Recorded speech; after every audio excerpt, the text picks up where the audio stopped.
So, Deadpool. This film has been out for a few weeks, and I saw it recently and thought that I would give my thoughts on it. Now, going into this film, my expectations were not particularly high. I mean, I thought I would go in, maybe have a laugh. I knew that Ryan Reynolds would be great in the role. I knew he was born to play the role, since he, in person, is quite snarky and funny and witty, and so on and so forth. I thought he would be very good in the film, and he was. But the film itself, unlike apparently almost every single one of you, I was not particularly excited for it. I had seen the Deadpool video game, I had read a few of the comics, and the character seemed okay. A little bit of a one-trick pony in a way. I get it, he references other comics. He talks, he breaks the fourth wall, talks directly to you. The only thing I ever really found funny about him in the comics was the fact that he was a heavyweight contender. He was actually quite strong. He could hold his own against the Hulk. And for such a ridiculous character to be such a formidable force, I thought was quite funny. Like all these other characters you're meant to take seriously, and this idiot hallucinates while jacking up Wolverine. I thought that was good. So, on to the movie, which apparently all of you went and saw. The film opens up with a credit sequence that is the most self-aware thing I've ever seen.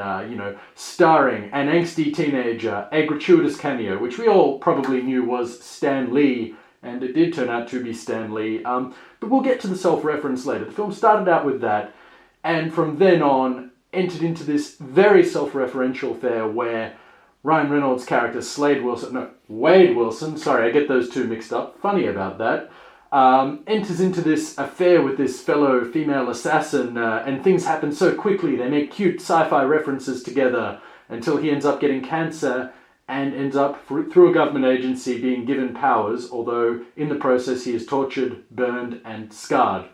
And there starts the movie. There starts our hero going on a revenge spree, while constantly winking at the camera, making jokes, all through this brutal, violent affair. I won't spoil much of the film. Actually, the only thing I would really worry about spoiling of this film is some of the jokes.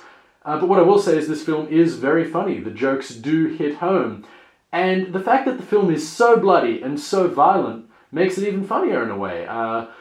Limbs flying everywhere, blood splatter, gore, everything. It reminds me of a Tarantino film in that it is so over the top, it is so bloody, so awful, that it comes all the way back around again to being hilarious.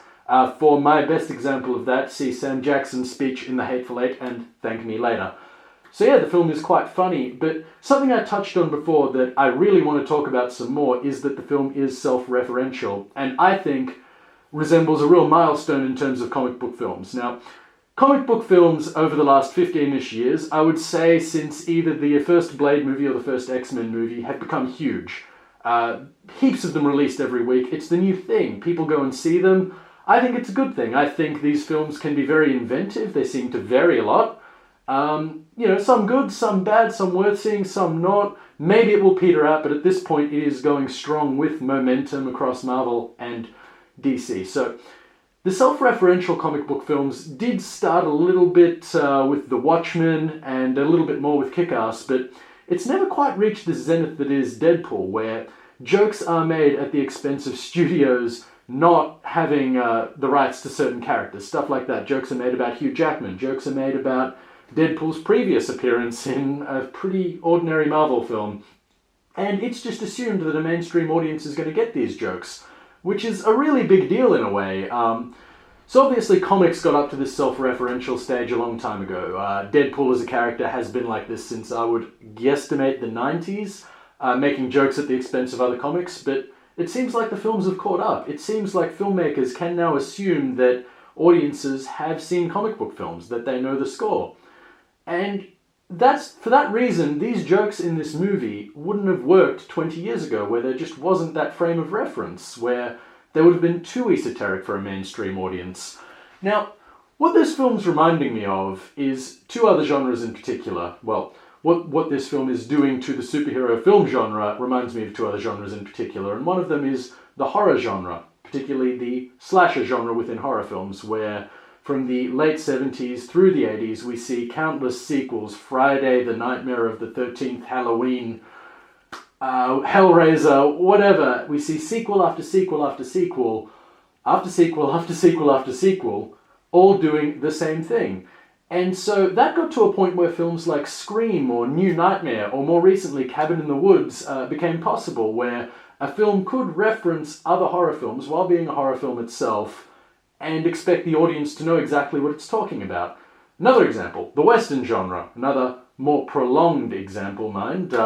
Westerns were huge back in the 30s, 40s, and 50s, and it was all good versus bad, as far as I know. I have not seen all of those films. There were a lot of Westerns back in the day, but my understanding is that the John Wayne-John Ford duo produced a lot of good versus evil melodramas where morality isn't absolute. This is good, he's going to overcome this obstacle, maybe get the girl on the side.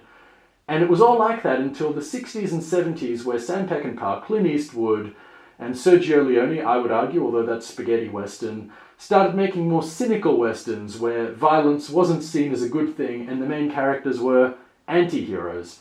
And then much later on, and maybe this happened earlier, but two films I'm thinking of are Clint Eastwood's Unforgiven and the film The Quick and the Dead, that are both very self-referential western films that, again, rely on the audience to know about western films before them, to have seen them. It's just an assumption that they can safely make.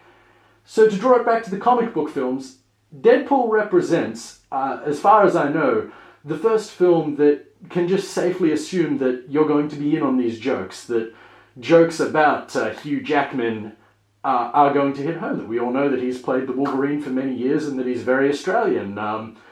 Jokes about characters and rights and about all manner of stuff that has started off in this industry can hit home. And I'm interested to see where the genre goes from here, whether there'll be other films like Deadpool. I would say if box office numbers are anything to go by, there will be more Deadpool films, but yeah, is this the last step in the comic book genre where they know that we know what's going on? And maybe they're going to have to vary things up even more to keep things fresh. Who knows? Personally, I'm looking forward to seeing it. And in case I haven't gotten this across already, I think this film was very funny. I think these jokes really did hit home. And I haven't shared any of them because I don't want to spoil them for any of you, but they are funny. So yeah, it's an important film, and those are my thoughts. Thank you for tuning in. Hopefully I will be back next week. Thanks for watching.